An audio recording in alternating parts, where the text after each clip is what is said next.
He says it's all about non-consensus and the sense of taking risks. The comedian Stewart Lee says he wants to prove comedy has an inherent artistic worth and it's not just a vehicle for commercial gain. He's launched a new television series designed to showcase comics who are too quirky, too strange, too unknown or too cerebral to make it into the mainstream.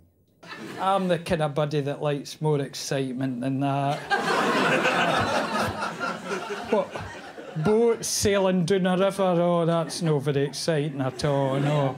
And the Queen's the same. She wasn't very impressed with the idea either. You know, they went to her and they said, you know, what are you doing for the Jubilee? And she's...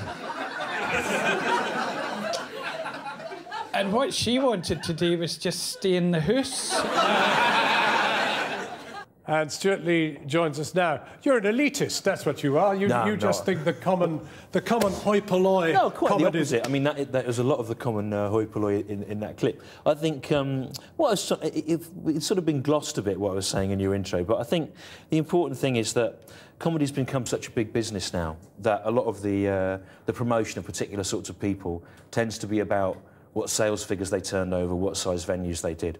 But we know as comedians that's a bit of a fluke, and often the best things happen in the smallest rooms with the most interesting acts. And I think what we tried to do with the Alternative Comedy Experience programme is showcase lots of sorts of people doing the sorts of things that they wouldn't be able to necessarily do in those big spaces that are very, you know, really great fun to watch. Truth to tell, you're an intellectual, and that's one of the reasons you wear specs, although you've just taken them off. I thought you might feel that you were cutting too intellectual a dash. But isn't your argument actually that television talks down to people, and that a lot of people make the decisions, think, oh, well, they're not ready for that. I think the best thing is to stick with what they know. I think it does on some level. I think that a lot of people get put on television because it's assumed that they'll be able to make a mass connection that the audience won't be able to go with a more complicated thing.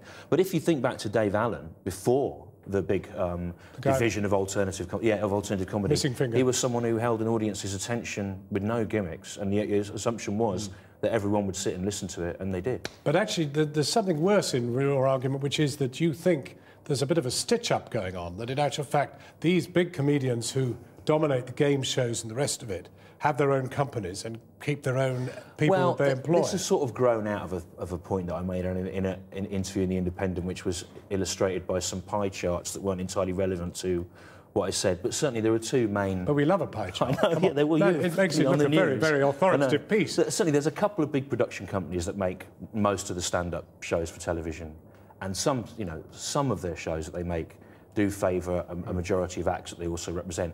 But irrespective of that, it does mean that that there's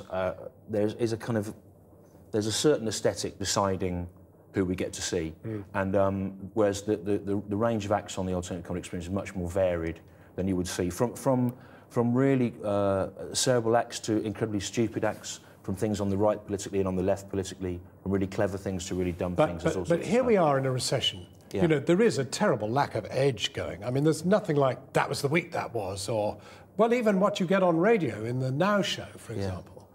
Well, I've only done 2 television shows in 10 years. So, I mean, my own series and worked on this one. I don't really know much about that or why it is. I think we're in an increasing culture of nervousness in broadcasting.